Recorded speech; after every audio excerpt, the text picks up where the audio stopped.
오늘은 대강절 세 번째 주일입니다. 대강절을 영어로 Advent라고 하는데요. To come이라는 의미의 라틴어입니다. 오실 주님을 잘 준비하는 기간이 바로 그래서 대강절이 됩니다. 대강절이 성탄일 12월 25일 전 4주라 우리 주님 초림 때처럼 우리 주님 재림 때도 비슷하게 오신 것이라고 착각할 수가 있는데요. 베들레헴 말구유에 조그만 아이로 오신 주님처럼 주님이 그렇게 등장하시지 않습니다. 재림 때는 심판주로 오세요. 그래서 한번 주님 오실 때 어떤 일이 일어나는지 우리에게 잘 소개하고 있는 요한계시록을 좀 이렇게 살펴보기 원하는데요. 제가 두 구절 이렇게 새겨봤어요. 내가 보니 여섯째 인을 떼실 때에 큰 지진이 나며 해가 검은 털로 짠 상복같이 검어지고 달은 온통 피같이 되며 하늘의 별들은 무화과 나무가 대풍에 흔들려 설익은 열매가 떨어지는 것 같이 땅에 떨어지매 하늘은 두루마기가 말리는 것 같이 떠나가고 각 산과 섬이 제자리에 옮겨지매. 주님 오시게 되면 우리가 몸담고 사는 이 지구와 우리를 감싸고 있는 우주는 사라지게 됩니다. 그리고 새 하늘과 새 땅이 펼쳐지게 돼요. 새 하늘과 새 땅이 어떻게 생겼을까? 우리가 살던 세상과 그렇게 다르지 않을 수가 있어요. 그런데 우리가 사는 세상과 굉장히 다른 게 있어요. 지금 우리가 사는 세상은 굉장히 우리를 향해서 엉겅퀴와 쓴뿌리를 내는데 새로 펼쳐질 하나님께서 우리로 하여금 살게 하실 새하늘과 새 땅은 우리를 울게 하거나 아프게 하거나 해를 주거나 하는 그런 땅과 하늘이 아닙니다. 하나님께서 처음 우주를 창조하셨을 때처럼 하나님 보시기에 선한 우리들에게 정말 좋은 그런 하늘과 땅입니다. 주님 오실 때 이런 일이 벌어지는 거예요. 우리가 살고 있는 이런 하늘과 땅이 사라지는 그런 모습인데 사람들이 어떻게 반응하나 연이어서 좀 보기 원하는데요.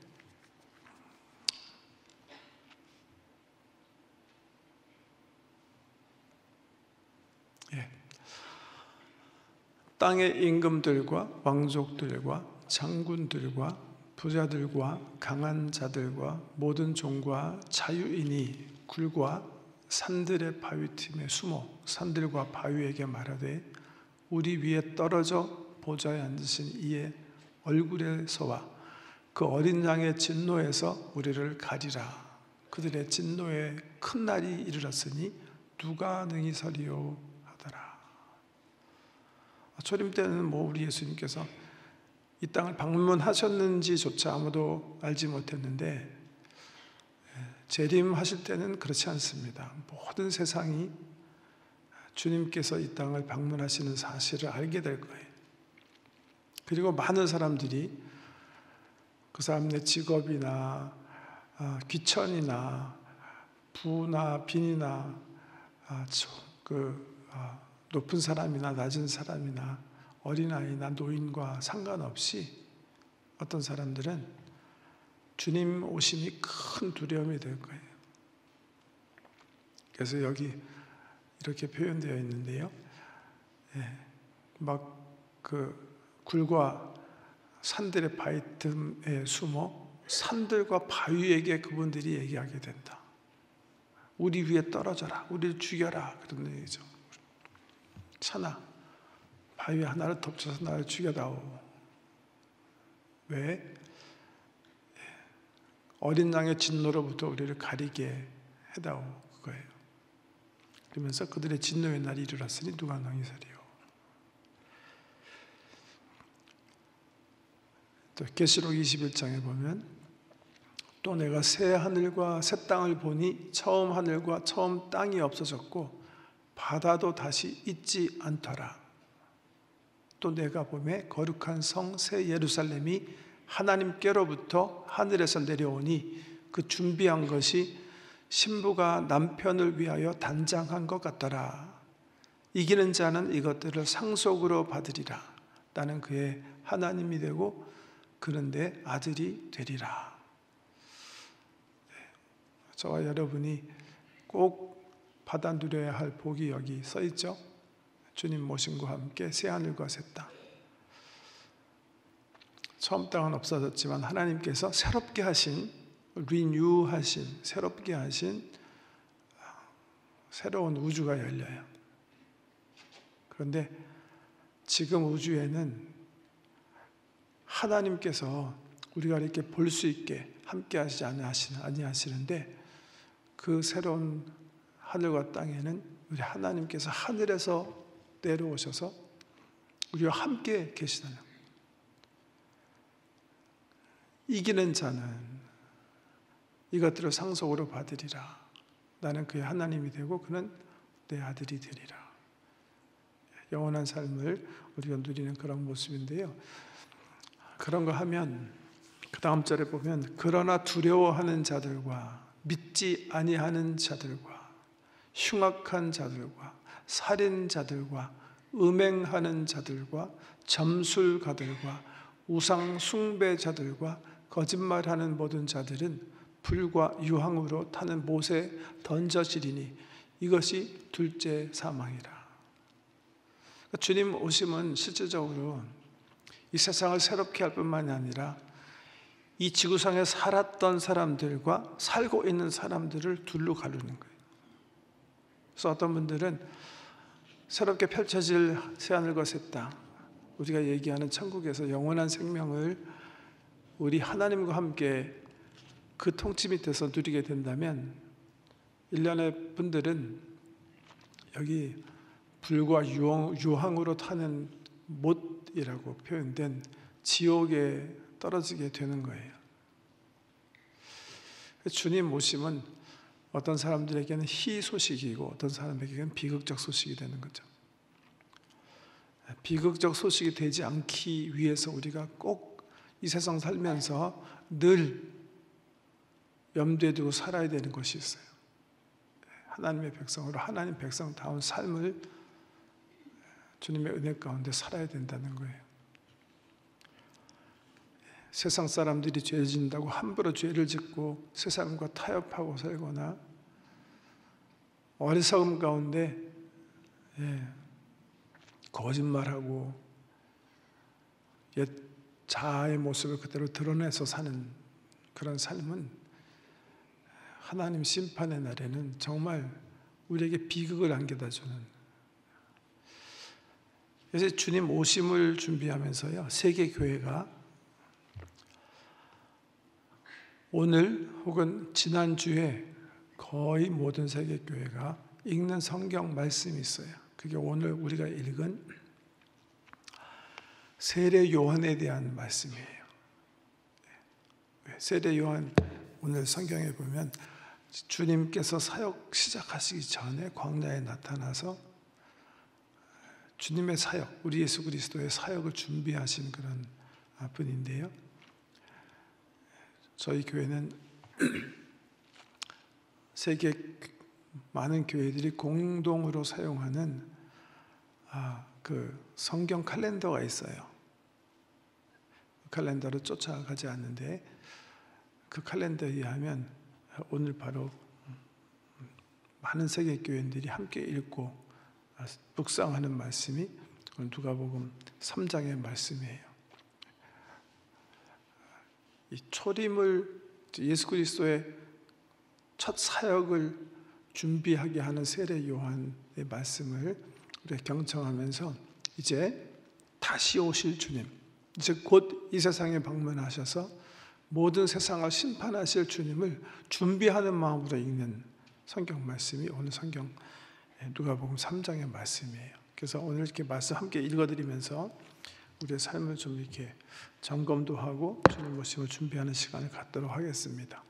1절 말씀 보시니까 디베레아 황제가 통치한 지 15해 곧 본디오 빌라도가 유대의 총독으로, 헤롯이 갈릴리 분봉왕으로, 그 동생 빌립이 이두레와 드라고닛 지방의 분봉왕으로, 루사니아가 아빌레네의 분봉왕으로, 안나스와 가야바가 대제사장으로 있을 때에, 굉장한 사람들 나오죠.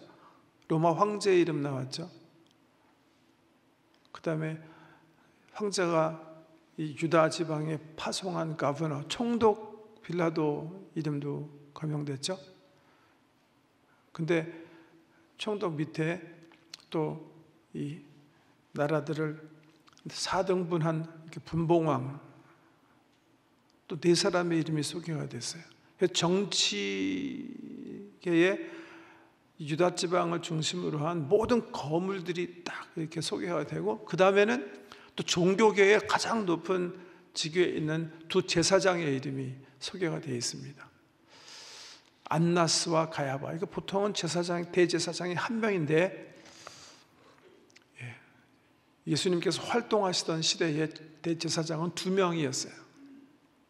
안나스는 가야바의 장인인데 아마 영향력이 대단했던 것 같아요. 은퇴했어야 되는데 이 사람의 이름이 2 제사장으로 이렇게 소개되어야 할 만큼 영향력을 미치고 있었어요. 그래서 이렇게 막 거라선 같은 정치계와 종교계에 가장 무슨 이렇게 유명한 사람들, 이런 사람들이 딱 이렇게 소개가 됐는데, 그 다음에 말이 좀 충격적이죠. 근데 하나님의 말씀이 로마에 있는, 혹은 하나님의 말씀이 예루살렘 성전에 있는, 이렇게 돼야지 뭔가 이렇게 흐름이 맞을 것 같은데 갑자기 탁 턴되죠. 하나님의 말씀이 그런데 빈들, 사람들이 살지 않는 광야에 살고 있는 사갈의 아들 요한에게 임한지라, 이렇게 시작돼요. 여러분, 하나님은요, 우리가 굉장히 중요하게 생각하는 전통이나 예루살렘 성전처럼 크고 웅장한 건물이나 높은 직위나 많은 학문이나 이런 거 이렇게 필요하지 않으신 분 같아요. 그런 거는 자주 초월하시는 분이세요.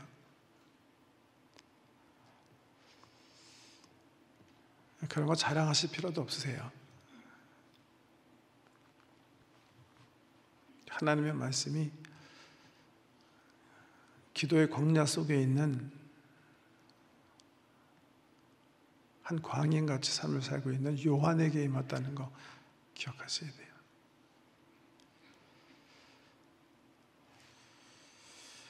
요한에게 하나님의 말씀이 임하는 거예요. 2번째 장면 한번 보세요. 요한에 대해서 이제 누가가 2 마디로 소개하는데, 요한이 요단강 부근 근처에 와서 죄 사함을 받게 하는 회개의 세례를 전파하니. 나중에 16절에 보면 대조되는 말이 이렇게 누가가 해요. 요한이 모든 사람에게 대답하여 이르되 나는 물로 너에게 세례를 베풀거니와 나보다 능력이 많으신 이가 오시나니 나는 그의 신발 끈을 풀기도 감당하지 못하겠노라. 그는 성령과 불로 너희에게 세례를 베푸실 것이요. 이렇게. 누가가 요한을 어떻게 소개하는 거예요? 한마디로 얘기하면 요한은 second violin이라는 거예요. He is not first violinist. First violinist는 곧 올 거라는 거죠. 요한은 second violinist이기 때문에 first violinist를 준비하면서 회개를 전파했다, 이렇게 얘기하세요. 근데 first violin이 오시면 그는 성령과 불로 세례를 베푸실 것이다. 이렇게 소개해요. 두 번째 말도 같은 맥락에서인데요. 누가가 이사야 선지자 구약을 인용해서 요한을 소개합니다. 선지자 이사야의 책에 쓴 바 요한은 광야에서 외치는 자고 한 소리다. 이르되 이런 소리를 외치는 사람이다. 너희는 주의 길을 준비하라. 그의 오실 길을 곧게 하라. 모든 골짜기가 메워지고 모든 산과 작은 산이 낮아지고 굽은 것이 곧아지고 험한 길이 평탄하여질 것이요 모든 육체가 하나님의 구원하심을 보리라 함과 같으니라. 이사야 선지자가 왕의 행차를 연상하면서 이렇게 선포하고 있는 거예요. 여러분 쉽게 이해가 되시죠? 왕이 먼 여행을 하기 전에 반드시 신하들이 하는 게 있겠죠? 그게 뭐죠?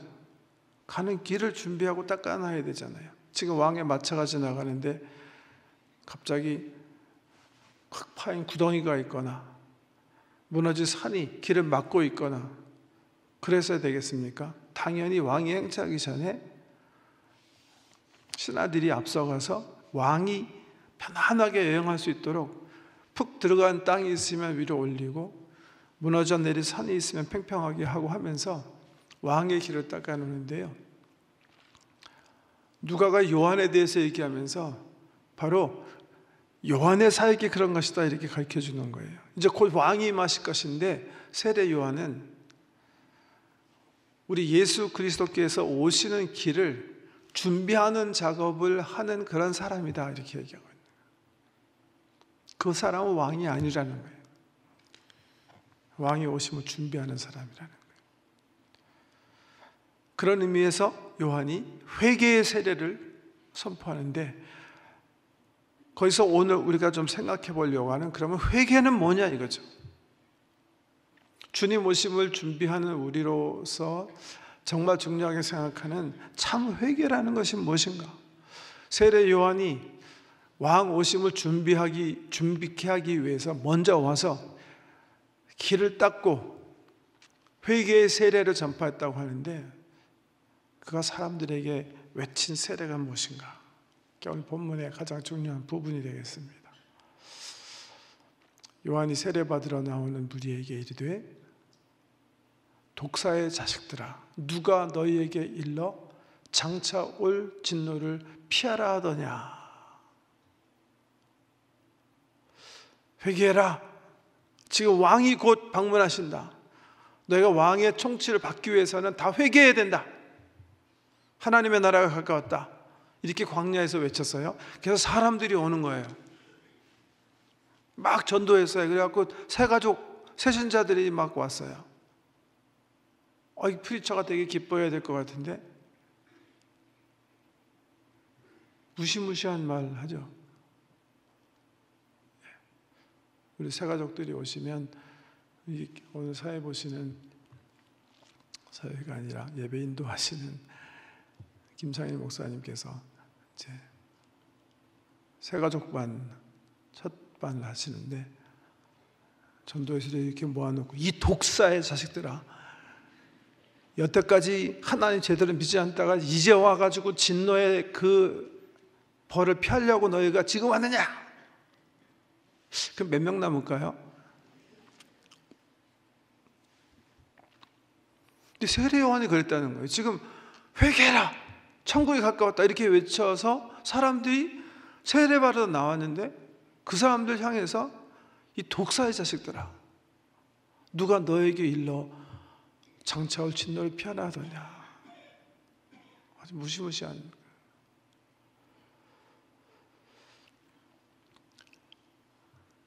제가 오래전에 어느 교회 이렇게 집회를 갔는데요. 첫째 날, 둘째 날 참 하나님의 은혜가 있었어요. 주일날 예배를 드리는데 찬양대가 찬양하기 전에 이제 목사님께 성경 말씀 읽으시고 찬양대 마치면 이제 제가 다시 이제 설교 하게 돼 있는데 갑자기 목사님이요 성도들 향해서 이 독사의 자식들아 라고는 하진 않았지만 거의 그런 수준의 막 거의 독설에 가까운 말씀을 막 하시는 거예요. 그 이유는 뭐였냐면, 왜 금요일날 토요일날 부흥집회에 하나님 천국 잔치를 마련하는데 왜 안 왔냐 이거예요. 그 마태복음에 나오는 천국 잔치 초청의 비유를 인용하시면서 바쁘다고 핑계 대가지고 혼인잔치에 참석하지 못한 사람들처럼 당신들은 정말 나쁜 사람들이라는 거예요. 전 앉아가지고 이 무드 속에서 어떻게 그 설교를 해야 되지 하는데 목사님 정말 화가 나신 거예요. 막 책망하세요. 책망이 길어져서 제가 기도하기 시작한 거예요, 혼자. 주님, 어떻게 설교해야 되죠, 이 상황에서? 근데 주님께서요, 저에게 그때 말씀하시더라고요. 저 사랑의 목자를 보느냐?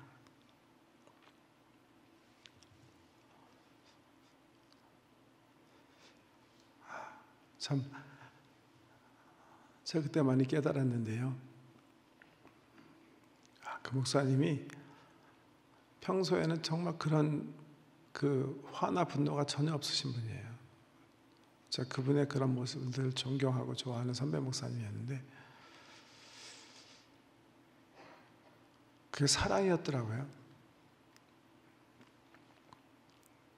사랑했기 때문에 그렇게 걱정하시면서 외치실 수 있었더라고요. 독사의 자식들아, 누가 너에게 일러 장차 올 진노를 피하라 하더냐.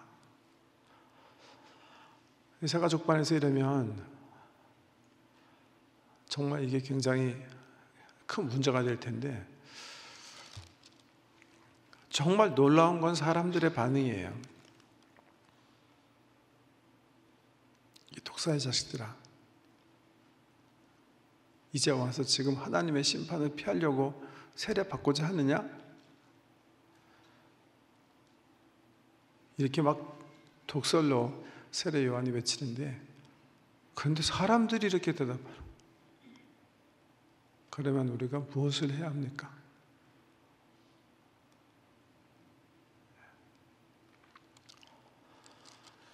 세례 요한이 아마 사랑으로 얘기하지 않았으면 하나님께서 주신 권위의 사람이어서 그랬을 거예요. 사람들이 그 말씀을 대받아주지 않고 이렇게 물어요. 그러면 우리가 무엇을 해야 할까? 그래서 설명하는 거예요. 어떻게 설명하는지 제가 좀 정리해 봤는데, 회개가 뭔가, 세례 요한이 설명한 거 보면 첫 번째는 회개는 이기심을 극복하고 나눔의 삶을 사는 것이다, 이렇게 정리할 수가 있겠어요. 왜냐하면 11절에 보니까 대답하여 이르되 옷 두 벌 있는 자는 옷 없는 자에게 나눠줄 것이요 먹을 것이 있는 자도 그렇게 할 것이니라 하고,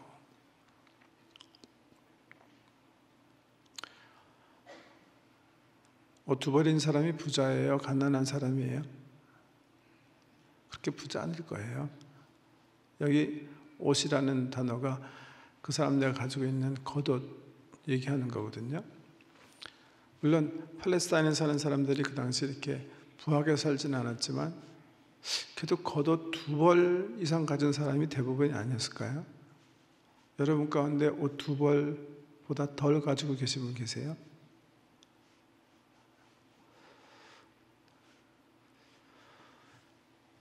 이게 무슨 말씀입니까?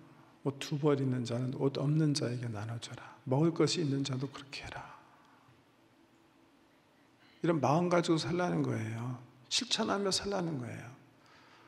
더 이상 유아기적 이기심에 사로잡혀서 나만 위해서 살면 나만 위해서 사는 삶을 중단하라는 거예요. 하나님께서 우리와 함께 하게 하신 힘없는 사람, 연약한 사람, 가난한 사람, 배고픈 사람, 목마른 사람, 위로가 필요한 사람, 우리의 용기 줌이 필요한 사람, 이런 사람들을 돌보며 살라는 거예요. 이게 참 회개의 첫 번째로 세례 요한이 일러주는 거예요. 우리는 그럼 어떻게 해야 합니까? 삶의 변화 얘기하는 거죠. 회개는 하나님, 내가 죄를 범했습니다, 나를 용서해 주세요 하는 기도가 아니에요. 회개는 삶의 변화예요. 오던 길을 돌이켜 180도 방향을 향해서 걸어가는 게 회개.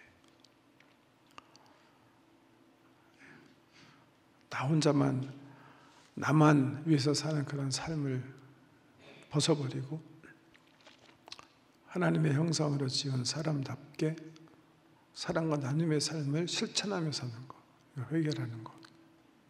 어제 C미션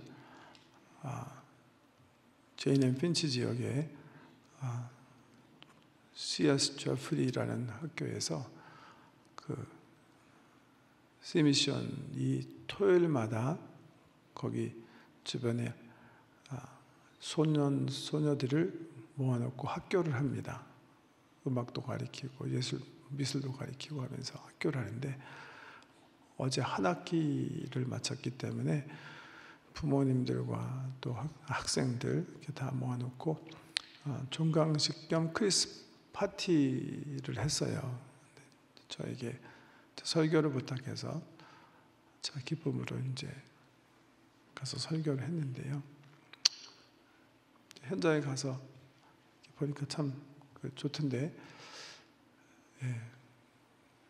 아이들 가운데 소말리아 어린아이인데 우리 강범진 목사님이 이제 두 아이에게 장학금을 수여하는 그런 모습입니다. 제가 물어봤더니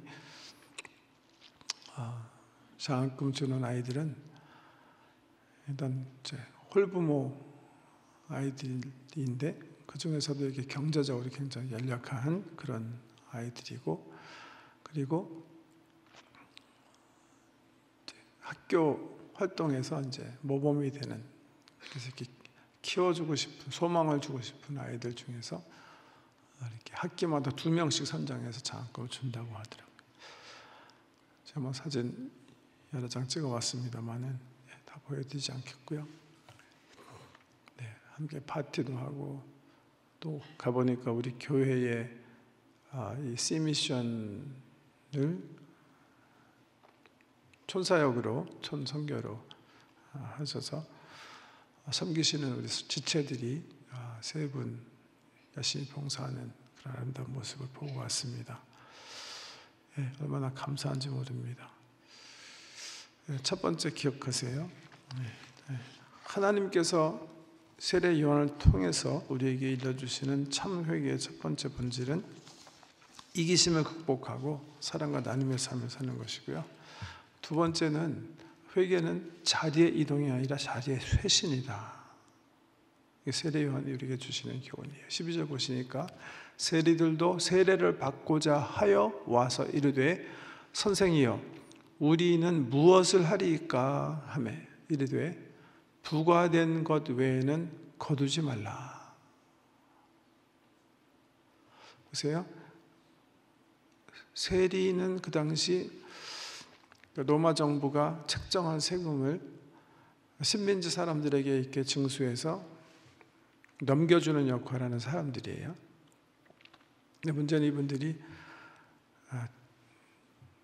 책정된 것보다 더 많이 걷어서 입마이 포켓했다는 데 있는 거죠. 그러면 회개해야 하면 어떻게 해야 될까? 보통 우리는 때려쳐야 된다, 세리 자리, 이렇게 생각하기 쉽거든요. 근데 세례 요한은 그렇게 얘기하지 않아요. 그 자리에 있으라는 거예요. 왜? 그 자리가 그 사람에게 소명의 자리예요. 부르심의 자리예요. 그 자리를 움직이는 게 아니라 그 자리에서 올바르게 살라는 거죠. 부과한 거 외에 다른 거 거두지 말아라. 이게 굉장히 중요한 말씀이에요. 실질적으로 IVF 쪽에 어떤 일이 기록된 게 있는데 읽어보니까 어떤 젊은이가 수양회에 가서 은혜를 받았어요. 그래서 제가 하나님 살아계신 것을 경험하고 너무 기뻐서 정말 주님 앞에 모든 것을 다 드리고 싶은 거예요. 다 헌신하고 싶은 거예요. 근데 그렇게 기도하고는 싶지만 걱정이 되는 거예요. 왜 걱정이 되냐면 지금 방금 막 열심히 공부해가지고 메디컬 스쿨 마치고 닥터가 되었는데 괜히 하나님한테 주님, 저는 저의 모든 것을 주님께 헌신하고 싶습니다. 이렇게 말하는 순간 하나님이 그래, 고맙다. 지금 아프리카로 가라. 그러실 것 같은 거예요. 그러니까 이 젊은이가 정말 진실하게 고민을 해요. 그래서 얘기하는 거예요. 주님, 제가 혹시 그 헌신을 하면 어떤 말씀을 주님께서 하실 계획이신지요? 주님이 마음에 그렇게 대답을 주시더래요. 그건 네가 먼저 헌신한 다음에 내가 말해주마. 그래서 헌신을 하고 싶은데 이게 괜히 말했다가 정말 자기가 원치 않는 곳으로 끌려가면 어떡하나 너무나 큰 걱정이 되는 거예요. 그래서 고민하다가 이 젊은이가 시적으로 간증하는 거예요. 그래도 나는 헌신해야 되겠다. 그래서 주님께 말씀드렸대요. 당신이 나의 모든 것이고 당신의 입에서 나오는 말씀으로 내가 살기를 원합니다. 나는 온전히 주님을 쫓기 원합니다.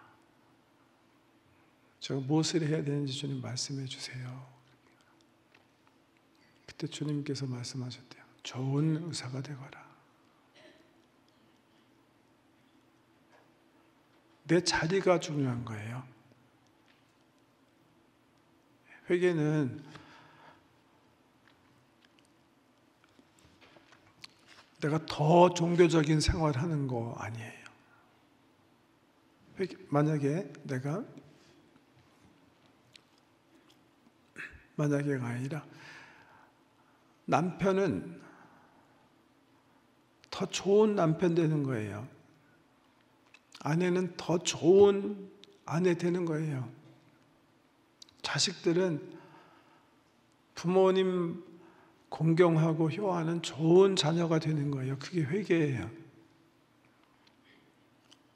부모님들은 자녀를 화나게 하지 않고 모범으로 그리스도의 말씀으로 자녀들을 잘 가리키는 게 회개예요.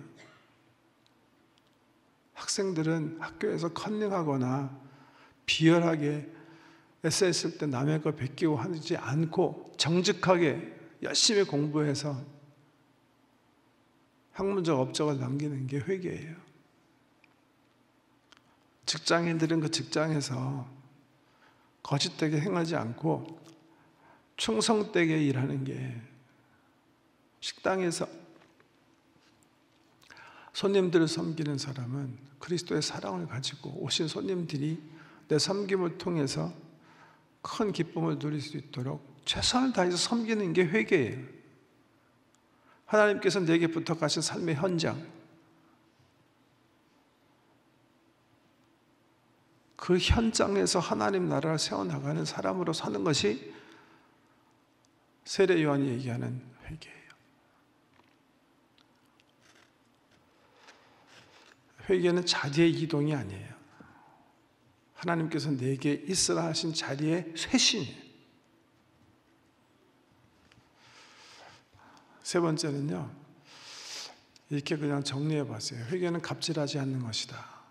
여기 이제 보세요. 군인들도 물어 이르되 우리는 무엇을 하리이까 하매 이르되 사람에게서 강탈하지 말며 거짓으로 고발하지 말고 받은 급료를 족한 줄로 알라 하니라. 그 당시 군인은 누구였을 것 같아요? 로마 황제가 주둔 식민지에 파송한 권세들이에요.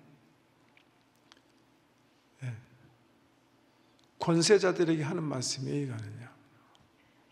하나님께서 주신 권위를 가지고 섬김을 해야지 강탈하거나 갑질하지 말라는 거예요. 갑과 을의 관계는 가정에서도 발견될 수 있고요. 직장 사업 터전에서도 발견할 수 있어요.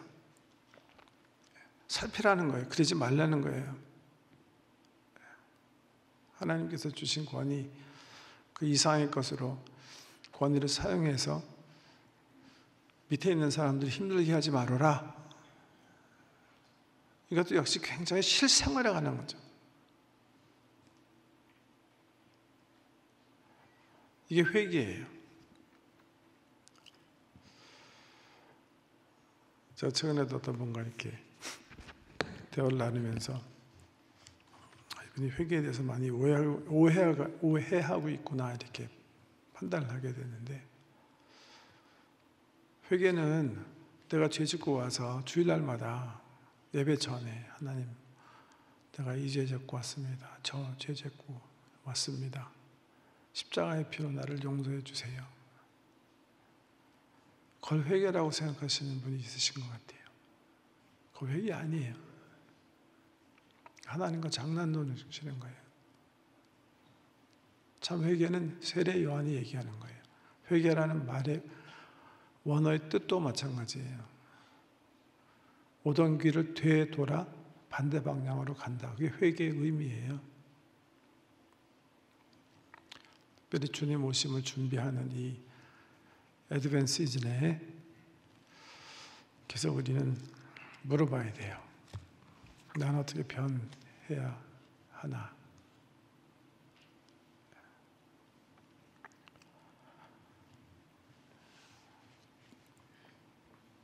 대강절과 성탄절은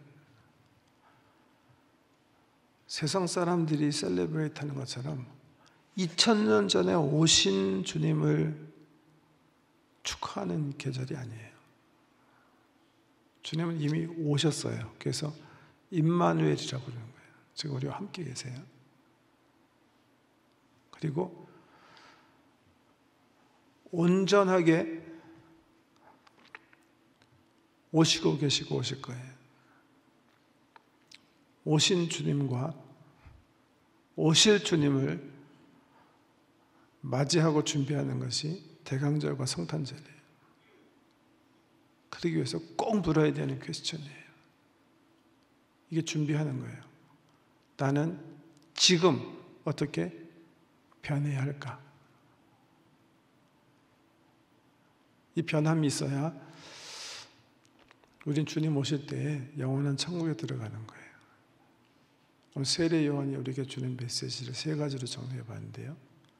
자기 이기심을 극복하고 하나님 나라 백성으로 하나님의 형상 닮은 사람으로 사랑하며 살아가는 거예요. 두 번째, 하나님께서 내게 맡긴 소명의 자리가 중요한 거예요. 그 자리가 변해야 돼요.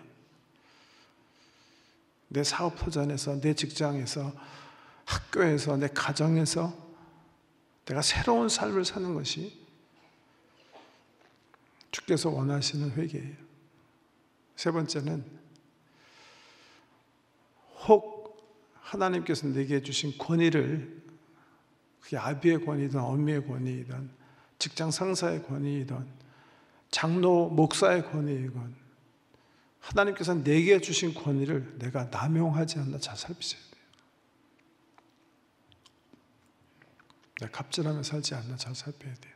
그 세례요한 통해서 우리에게 주시는 말씀이에요. 주님 오심을 고대하면서 나는 어떻게 살아야 될까? 어떻게 변해야 될까? 기다리며 사람들이 늘 부르면서 서세하는 퀘스천인데, 이 물음 속에 우리 삶을 재조정해서 정말 주님 오심을 기쁨으로 맞이하고 그분이 우리에게 선물 주시마 약속하신 영원한 생명을 받아 누리시는 귀한 성도 되시기를 주의 이름으로 축복합니다. 기도하겠습니다. 아버지 하나님,